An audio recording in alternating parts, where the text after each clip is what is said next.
इंसान के मरने के बाद क्या होता है? इस विषय पर अलग-अलग धर्मों, संस्कृतियों और दार्शनिक विचारधाराओं में विभिन्न मत हैं। ये प्रश्न प्राचीन काल से मानवता के लिए एक पहेली बना हुआ है और इसका कोई एकमात्र उत्तर नहीं है। इसके बावजूद हम इस सवाल को धार्मिक, दार्शनिक, वैज्ञानिक और सांस्कृतिक दृष्टिकोण से देखने की कोशिश कर सकते हैं। धार्मिक दृष्टिकोण। धार्मिक दृष्टिकोण से दुनिया के अलग-अलग धर्मों में मरने के बाद जीवन के बारे में विविध दृष्टिकोण पाए जाते हैं। हिंदू धर्म। हिंदू धर्म में ये माना जाता है कि आत्मा अमर होती है और शरीर नश्वर। जब इंसान मरता है तो उसकी आत्मा पुनर्जन्म लेती है। ये पुनर्जन्म कर्म के सिद्धांत पर आधारित होता है, जिसमें व्यक्ति के अच्छे या बुरे कर्मों के आधार पर उसकी अगली योनि या जीवन तय होता है।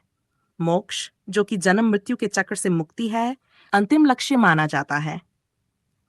इस्लाम में मरने के बाद इंसान की आत्मा का सामना अल्लाह के न्याय से होता है। जीवन के दौरान किए गए कर्मों के आधार पर उसे जन्नत या जहन्नुम नरक भेजा जाता है।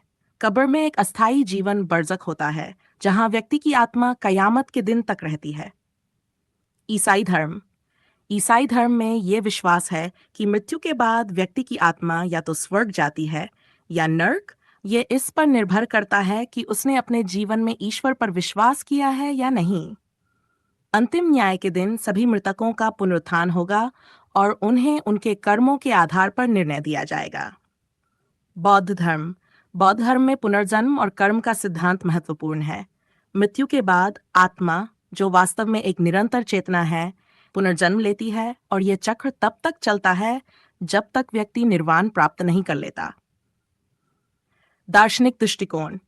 दार्शनिक दृष्टिकोण से मृत्यु के बाद जीवन को विभिन्न तरीकों से समझा गया है। नास्तिक दृष्टिकोण। कई नास्तिक विचारकों का मानना है कि मृत्यु के बाद कुछ नहीं होता। शरीर समाप्त हो जाता है और चेतना समाप्त हो जाती है।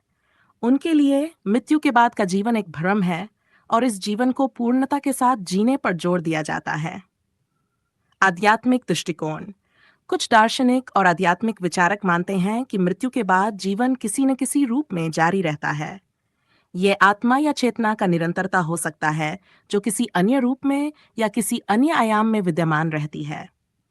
अज्ञेयवाद। कुछ दार्शनिक इस प्रश्न पर निष्कर्ष पर नहीं पहुंच पाते और इसे अज्ञेयवादी दृष्टिकोण से देखते हैं। वे कहते हैं कि यह जानना असंभव है कि मरने के बाद क्या होता है, क्योंकि इसका अनुभव केवल मृत्यु के बाद ही किया जा सकता है। वैज्ञानिक दृष्टिकोण।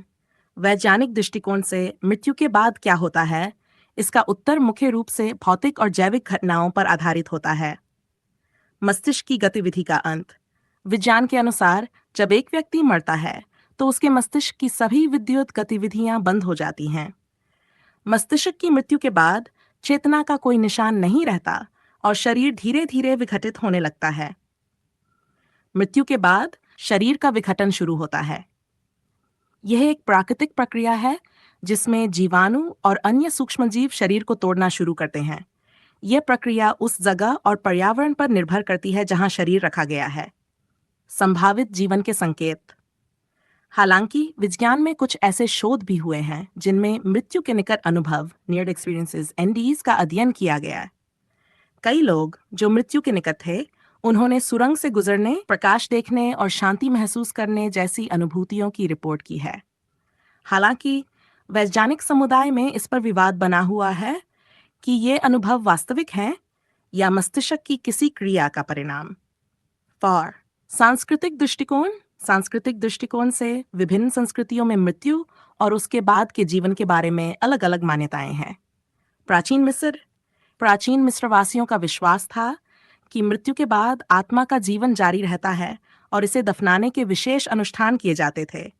उन्हें लगता था कि आत्मा को अमरता प्राप्त करने के लिए एक सफल परीक्षण से गुजरना होता है। चीनी संस्कृति। चीनी परंपराओं में पूर्वजों की आत्माओं की पूजा की जाती है और यह माना जाता है कि वे अपने वंशजों की देखभाल करते हैं।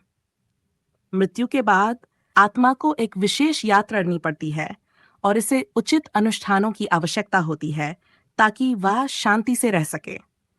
भारतीय जनजातीय संस्कृतियाँ। कई भारतीय जनजातीय संस्कृतियों में आत्माओं का सम्मान किया जाता है और मृत्यु को एक नई शुरुआत के रूप में देखा जाता है। आत्मा को उसकी यात्रा में सहायता करने के लिए विशेष अनुष्ठान किए जाते हैं। मृत्यु का मानसिक और सामाजिक प्रभाव। मृत्यु का मानसिक और सामाजिक प्रभाव भी गहरा होता है। शोक और दुख। मृत्यु के बाद जीवित बचे लोग गहरे शोक और दुख का अनुभव करते हैं। यह एक प्राकृतिक प्रतिक्रिया है और विभिन्न संस्कृतियों में शोक के विभिन्न अनुष्ठान होते हैं। ये अनुष्ठान उन लोगों को सांत्वना देने के लिए होते हैं जिन्होंने अपने प्रियजनों को खो दिया है। सामाजिक बंधन और समर्थन। मृत्यु के बाद समाज में समर्थन प्रणाली सक्रिय हो जाती है।